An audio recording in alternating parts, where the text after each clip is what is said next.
Donc, les changements de forme, donc, je vais vous montrer comment on passe d'une forme canonique à une forme générale. Donc, il faut faire de l'algèbre. Le but, c'est de faire apparaître le x exposant 2. Fait que nous, on a f de x égale moins 3 fois x plus 4 à la 2, moins 2. Fait qu'on va avoir moins 3 fois x plus 4 à la 2, c'est x plus 4 fois x plus 4. Et on n'oublie pas d'écrire notre moins 2. Donc, moins 3, moi, je vais faire le produit de mes deux binômes, fait que ça me donne x2 plus 4x plus 4x plus 16. On ferme la parenthèse, on n'oublie pas notre moins 2. On peut regrouper nos termes semblables. Donc, ça nous donne x2, 4x plus 4x, ça me donne 8x plus 16. On ferme la parenthèse, moins 2. On va distribuer le moins 3. Donc, notre trinôme est multiplié par un monôme. Fait que moins 3 fois x2, moins 3x2, moins 3 fois 8x, moins 24x. Et moins 3 fois 16, moins 48. Et on réécrit notre moins 2. On va regrouper nos termes semblables. Donc, on a moins 3, x2, moins 24x, moins 50. On a notre forme générale. Donc, on aurait notre paramètre A qui vaut moins 3, notre B qui vaut moins 24 et notre paramètre C qui vaut moins 50. Le deuxième exemple, on a la forme factorisée. Donc, j'aurais f de x égale, il reste à faire le produit.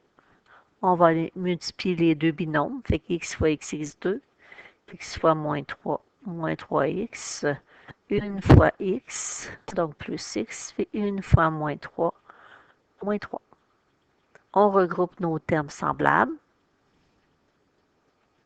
Fait que ça me donne x2, ici moins 3x plus x moins 2x, moins 3. Et on va multiplier notre trinôme par notre terme.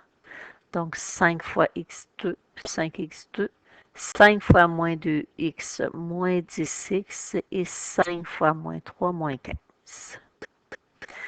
Donc, j'ai ma forme générale. Mon paramètre A vaut 5, mon paramètre B vaut moins 10 et mon paramètre C vaut moins 15. Pour transformer maintenant la forme générale en canonique, si vous voulez faire la forme factorisée en canonique, vous pouvez mettre votre factorisé en général, puis ensuite aller appliquer le passage à la forme canonique. Il y a deux façons. La première façon, c'est une façon algébrique, c'est la complétion du carré. Donc, on veut faire apparaître une parenthèse à la 2, donc trinôme carré parfait. Fait que le début, c'est la complétion du carré. Donc, première chose, s'il y a un nombre devant le x2, donc si vous avez un coefficient différent de 1 pour le x2, ben vous le mettez en évidence. Donc, on divise tous les termes par 2. Il va nous rester x2 moins 6x plus 4.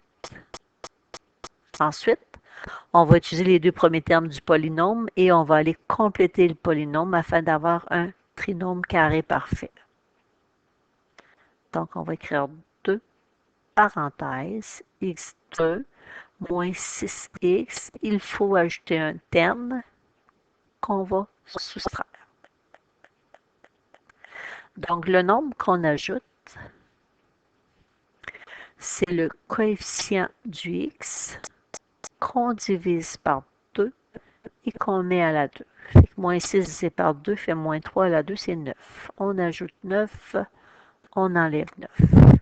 Et après ça, on va aller factoriser notre trinôme carré parfait et on va regrouper les deux termes ensemble. Donc, on a f de x égale 2 parenthèses. On a un trinôme carré parfait. Donc, on va le remplacer par le carré d'un binôme. Ce qu'on met à l'intérieur, racine carrée de x2, racine carrée de 9, et on prend le signe du terme central, parce que 2 fois x fois 3, ça donne le terme du milieu. Les deux derniers termes, on va les calculer ensemble. Donc, moins 9 plus 4 me donne moins 5. Donc, si je compare ce que j'ai à la forme que je veux avoir, je vais l'écrire ici. Moi, ce que je veux, c'est la forme canonique. A, parenthèse, x moins h à la 2 plus k. Ben, je l'ai presque. Mon problème, j'ai une paire de parenthèses de trop. Donc, ce qu'on va faire, on va distribuer le 2. Sauf qu'à cause de la priorité des opérations, je ne peux pas aller mettre le 2 dans ma parenthèse. Fait que le 2 va multiplier mon binôme au carré et le 2 va multiplier mon moins 5.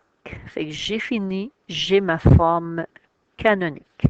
Mon paramètre A vaut 2, mon H vaut 3 et mon K vaut moins 10. Fait que si vous avez une forme factorisée, mettez-la en général et faites ce que je viens de vous montrer.